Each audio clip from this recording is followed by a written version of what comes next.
Hello, and welcome back to The Director's Cut, brought to you by the Directors Guild of America. In honor of the 73rd Annual DGA Awards, we're bringing back our annual series of episodes devoted to our popular Meet the Nominees Theatrical Feature Film Symposium. The event, which celebrated its 30th anniversary this year, is a roundtable discussion with the directors nominated for the Guild's Award for Outstanding Directorial Achievement in Theatrical Feature Film.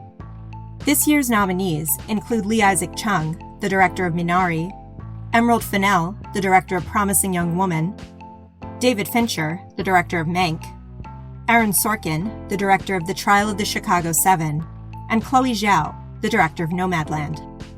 These talented directors gathered on April 10th to discuss the craft of directing and the making of their films with moderator Jeremy Kagan in front of a virtual audience. So please enjoy part 3 of our Meet the Nominees special and listen to the 5 nominees share their thoughts on working with ADs, the last image they wanted to leave the audience with, and how they handle pressure. You made some very, very specific choices in terms of camera. There are a lot of short sightings. There's lots of shots that have headroom. Can you talk about your use of camera in this particular movie? Yeah, I think like everything in the movie, it was about kind of making it feel like Cassie's world.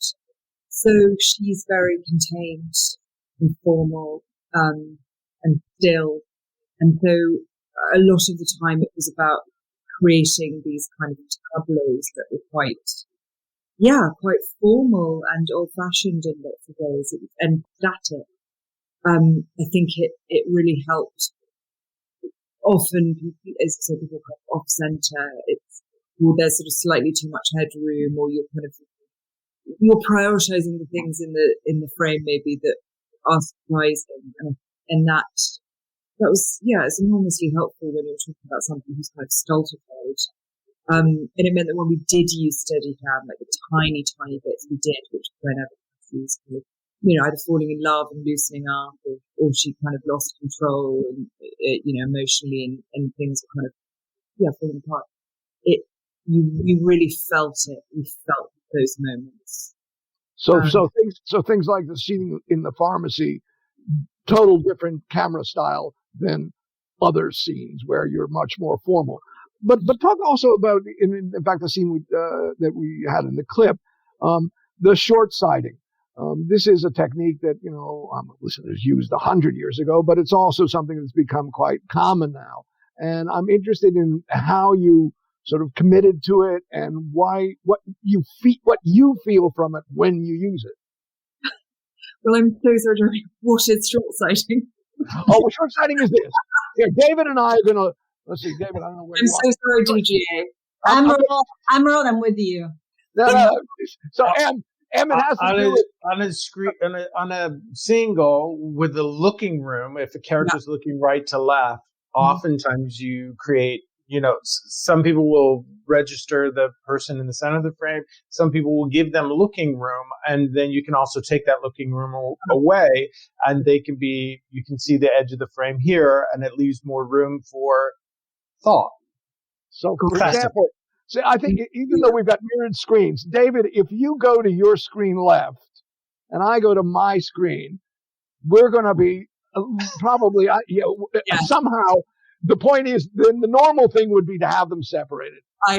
What you've done is you put them sort of there right next to each other. And the phrase is used short-sighting. And I'm shocked you don't know. So why did you choose to do those? Or did someone say that?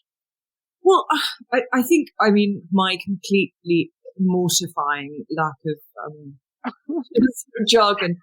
Probably, it's okay to say it looked cool. Really? Yeah. It did look cool, but I think actually the truth of it is, for me, is it kind of, most things are, even though it sounds incredibly pretentious and ridiculous, they're kind of psychological choice. And so it means, obviously creating space, the negative space is just as important as the positive space, I suppose. And the sense of unease that you can get by putting people too close together, or putting too much space between them. Or, some of the time you find that Cassie was centered and other people aren't, because they're kind of slightly out of, they're kind of not comfortable. for me, generally speaking, it was kind of, it helped create tension, I suppose. Got it. I'm fascinated with this. Let's talk about working with our directorial team. Let's talk about working with assistant directors. David, what's your experience, particularly on Mank, and working with your assistant director? Well, I hadn't worked with Richard before. We had talked about going to do another film, and then that went away. And so I asked him if he wanted to do Mank, and so it was the first time that somebody sort of outside my sphere of influence had been subjected to me with no warning. So I love Richard and thought he was he's the perfect guy for this movie, because it was very much, listen, I had been living with this thing for so long. I had staged the whole movie 5 or 6 different times with 10 or 12 different cast members in each role. And so I had been thinking about it for so long that it was essential to like actually kind of see it through the eyes of people who weren't expecting every moment and didn't know white wine came up with the fish. And it was actually a great thing. But I normally work with an assistant director in a slightly different way, I think, than most. Certainly not than maybe Aaron probably, but I don't leave the set. I don't have a trailer. I have Wi-Fi, and I'm in my chair, and I'm got a laser pointer, and I'm going, what's that do? What's that guy doing hanging that lamp up there? I don't want that. Like, I am the proverbial fly in the ointment. So I think I was probably very taxing for Sam and for Richard and Matt. But I try to be, I'll never be a soft cushion to land on, but I try to be at least understanding. There's a certain amount of inertia that 90 people have, and getting the whole thing on its feet in the morning is always, for me, I want to get out of the gates fast. And so, what are you asking your assistant directors to specifically do for you? I mean, is it scheduling more important, or is it their behavior on set to, in fact, make the set move, or is it dealing? No, I'm pushing the set, and not in a. No, I think I'm looking for somebody to be my eyes and ears in terms of, I get this a lot, from costume designer, Trish Somerville, somebody I've worked with a lot, and we have a whole screening process for like crazy extras. And she will, after seeing everybody in the trailers and getting everybody ready and they're in hair and makeup, she will come and she'll be able to say, okay, this person, deep background, because I don't know they're going to make it the whole day. And this person, you not a great listener. And she'll like download it all for me so that I have, so that I'm kind of armed with, and then I work with the AD to make sure that everybody's focused on I'm never going to be the guy who's going to go to his trailer and be presented with somebody's idea of what it should be. I mean, Aaron's been there. It's not so much about like, everyone is conspiring to fuck me, but it's simply that where else am I going to be? Like, what am I going to be doing? I'm not going to be watching. Got it. All right. Chloé, tell us about working, particularly on this kind of film, working with your assistant director. We have a very, if I have a top view of how the set is run, is that there's a little core, and that's me, our sound, production sound mixer, DP, and our actors. And it's 360. So everyone else either run real fast or they hide. And everything else is making things happen far away. So our AD, Mary, is really the point person between this core and the rest of the group. That as we move forward, sometimes this needs to happen, the other team needs to make this thing happen as we move towards it while being 360. So she is as much as a strategist, also an athlete. Yeah. She has to run there fast enough to get these people in the right place and then hide in time for, so she definitely had the type of attitude, and she is excited about that. She worked with Ben Zylan, on Beast Southern Wild and Wendy. So she came from that world, and she's excited about, trying to go into the real world and control as much as we can. And, I like to be quite in charge with the schedule, just because it's sort of in my head with the whole thing with the edit, and I watch the daily the night before rewrite. So it's almost me and my DP to put this together. And Mary, would basically be a voice of the producers and the logistics, and telling me, actually, you can do this and that and that. And then it's to tell me what are the parameters, and then so I get to play as much as I want. And so the communication, like you said, David, to start as quick as possible, is to not have this big meeting where everyone's just talking. To just tell me what I can do. Okay, got it. And then just, here's what I need to do. Go tell them right now so we can start, and not be bogged down by big meetings in the morning. Well, one of the things about working with assistant directors is obviously working with background artists. That sometimes is their responsibility. And with things like the Amazon lunch scene, where you've got, 1,000 people in that. Do you remember, your assistant director may not have been able to help at all in terms of that, but I'm curious, since you shot that, how you set that one up with or without the help of your AD. Well, we cast the people that are already working there.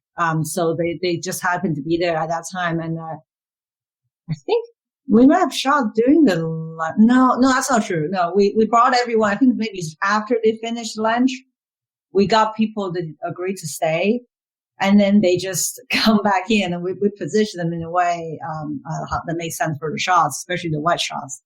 And then just, and then that Mary is helping to coordinate all of that. So a lot of that is work with what you have. Got it. Right there. Yeah. Got it. Isaac, you work with the assistant director? Yeah, with this one, it was just so rushed. I felt like we gave him an impossible task. Jeff Dubray was our first AD. I think we got the master schedule on the first, when we're prepping, and I think the first day we were shooting like 8 scenes on the first day. That was day one. And then our last day, we shot 7.5 pages of script. I still remember that number. That was just the nature of this film. So what normally would happen is I would have my meetings with Lockie, our DP, and we would be figuring out how do we do this day. And normally with every scene, we know we can only max out at 3 or 4 setups. That was like the number that we knew. So everything had to be very efficient. And Jeff had to be with us all the time, just listening and piecing things together. And then he would run off and get everything organized, while Lockie was he ran an impeccable camera team. And it was just kind of that. He needed to be a good listener and just run and try to make it work. And one of the key things that was important for him was to always be whispering in my ear how much more time we have with Alan Kim. Because, he only has 6 hours. So they'd say, okay, he just arrived. You have this amount of time. And then every hour or 30 minutes, they'd tell me, okay, you have this much more time with Alan. We'd have to react to that as well. Got it. And I'm getting stressed just talking about it. It's okay. In fact, I'm going to ask, since our time is sort of running down, but I'm going to ask 2 more questions, but I still want to go on the assistant directors. Aaron, with your assistant director, what was your experience?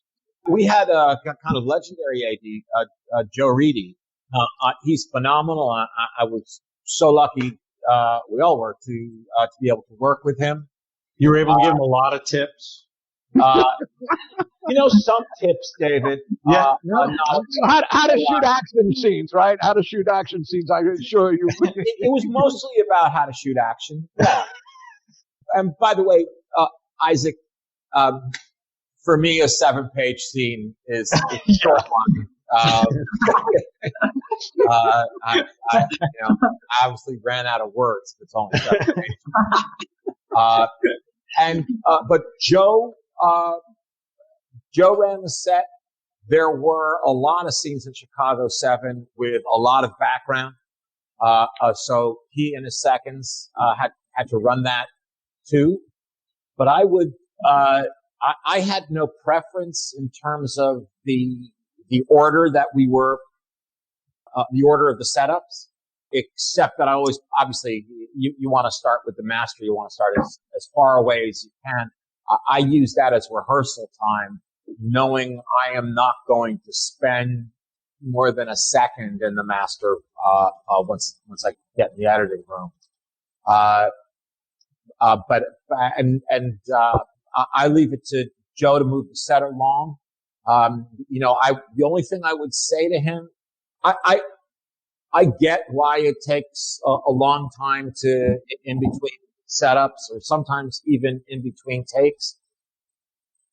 But then we arrive at a moment where I feel like everything's been done already. We're all here. We're ready to go. And what's happening now is just kind of abstract busyness that I don't understand. And that's the moment where, and I have to believe that the other four of you have said this many, many times too. What are we waiting for? Right? What is it exactly we're waiting on right now? This is where tear gas. Or taser, just a taser, small one. How many times did I beg you to hit the Winklevoss twins with tear gas, David? All right, I'm going to move on. M, tell us, assistant director. Now, you do know.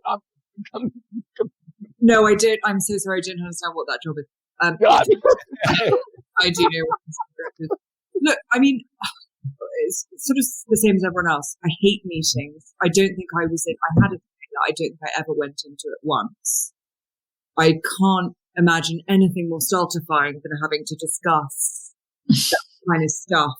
Actually, in that way, I think you kind of. But really, like Isaac, poor Mike, wonderful Mike, who was the first, was just staring down the barrel of a schedule that was just Sisyphean hell. And so a lot of it was like, how are we doing this? How can we? And I think I was probably very impatient. A lot of the time, I very much identify with like, what are we doing? What are we doing? And there was a bit of that, but yeah, he was on top of all of the background artists, and I think mostly he was a kind of megaphone. That makes it sound but like a lot of the time, yeah, I needed somebody to strong arm people, and Mike, the gentlest, kindest person in the world, and he was good at manhandling them. I have two more questions for all of you. The first question, I'm going to tell you what they are, but let's go around the circle. The first question is the very last image that you leave your audience with in each one of your movies. Can you talk about that? The very last image. And the last question I'm going to ask is, what do you do with pressure? How do you handle pressure? So, but we'll go around first. M, that last image, which is, I believe, the phone. Talk about how you decide to leave your movie, to leave your audience with your last image. Yeah, I mean, it's a bit of a tricky one, the last image, particularly this, but I wanted Cassie to have the last say. And spoiler alert, dead. It was about kind of giving her, and also this is sort of like, it's a winky face emoji, which, I mean, look, saying it out loud isn't in front of Aaron Sorkin, the greatest director, which I'm embarrassing that that's the last thing, but I think it's, so it just kind of felt impish and silly, and it had all of the kind of dark comedy and stuff that I wanted. And then what was the second part of the question?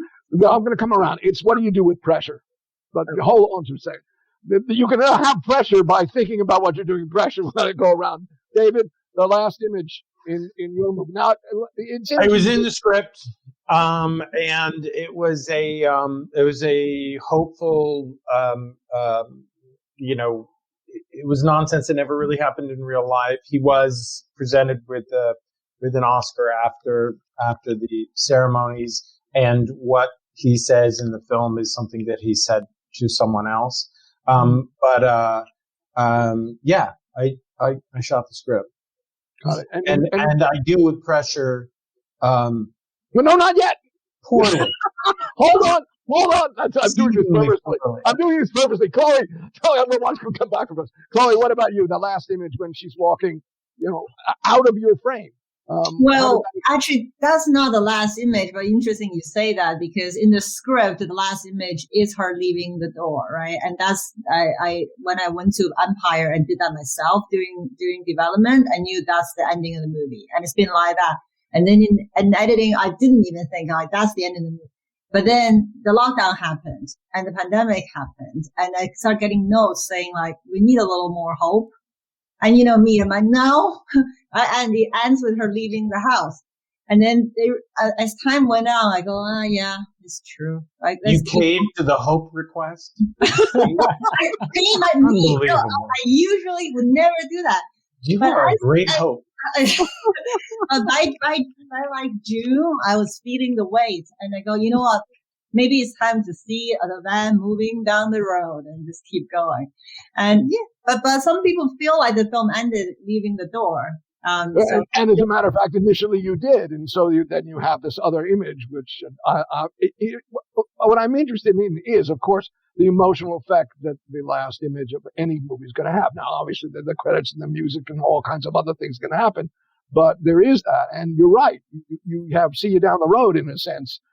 Is the experience of your last image now, rather than what I remember too is as her walking off. I got it. I got the evolution. Isaac, if I remember correctly, the last image moves in on the Minari Creek.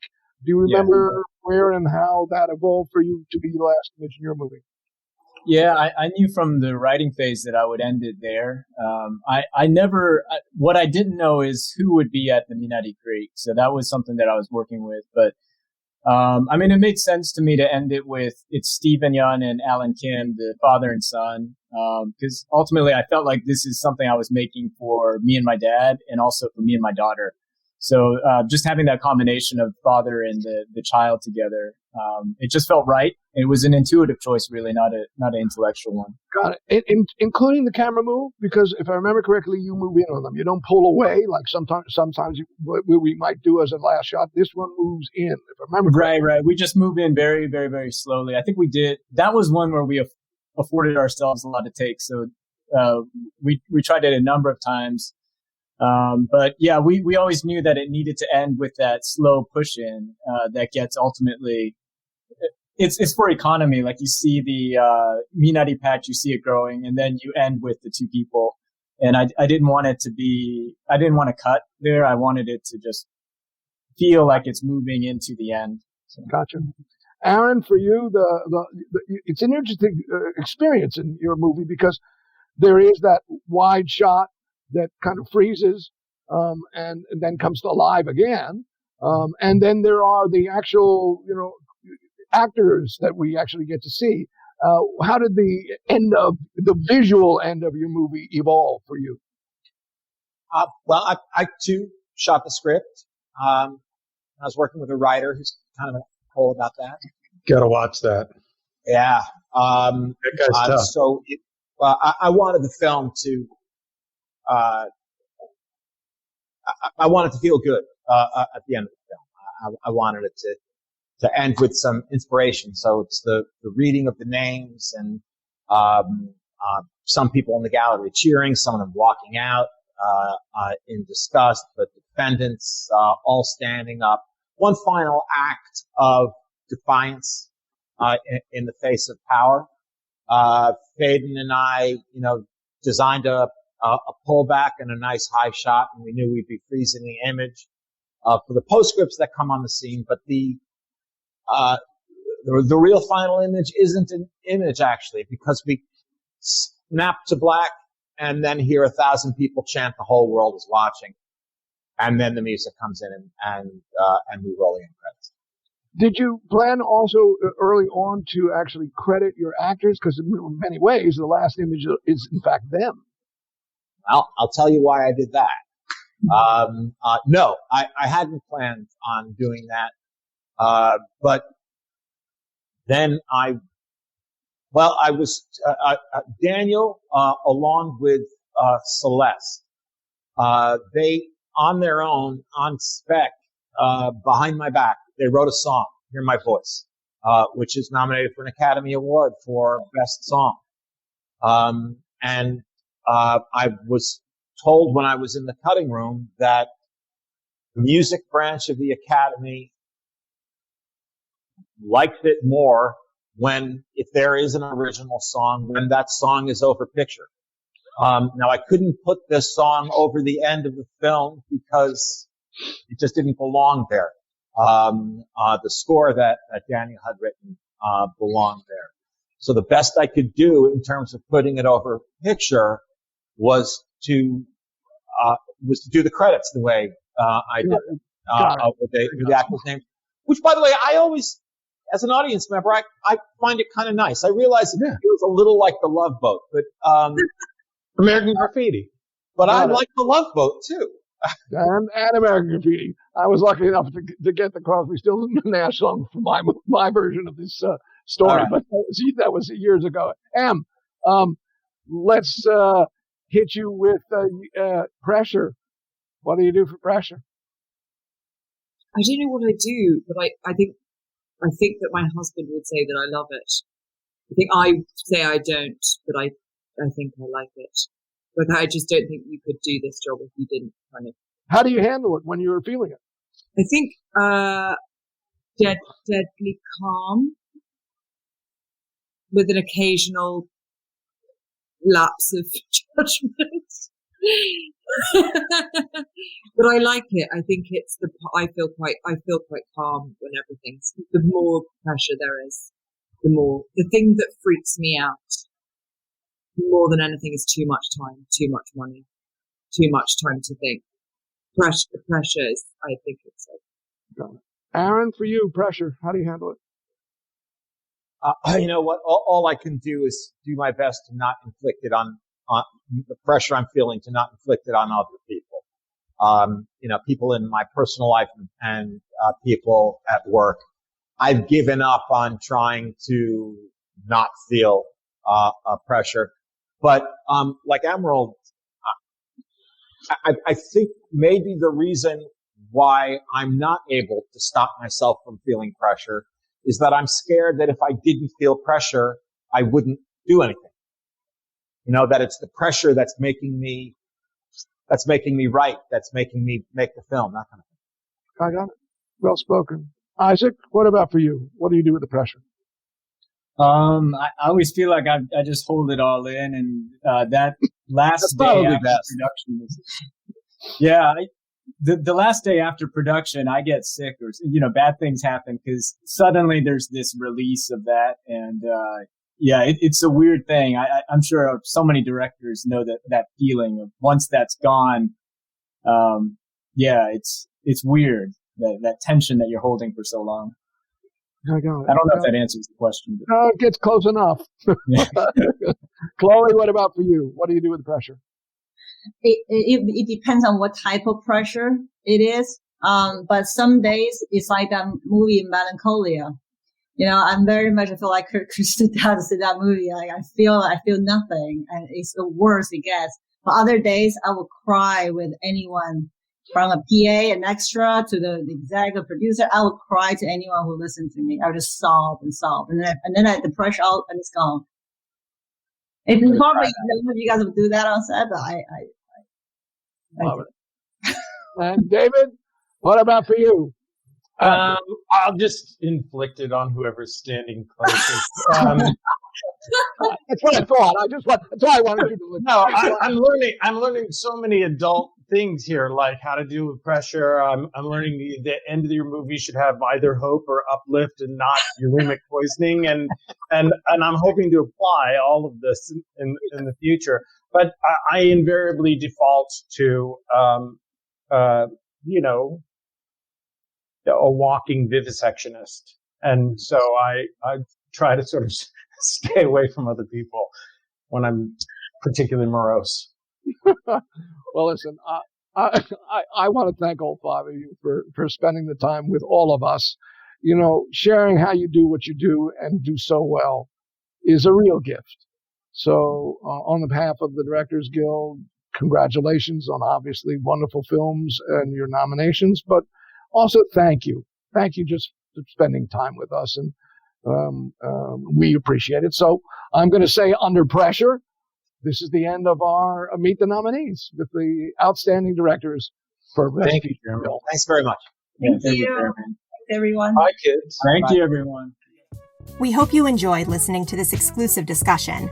You can watch the full video of the Theatrical Feature Film Symposium on our website at dga.org/events. Past episodes of The Director's Cut are available wherever you listen to podcasts, and be sure to subscribe, rate, and review. We'd love to hear your feedback, and you can help fellow film buffs find the show. Thanks for listening, and we'll see you next time. This podcast is produced by the Directors Guild of America. Music is by Dan Wally.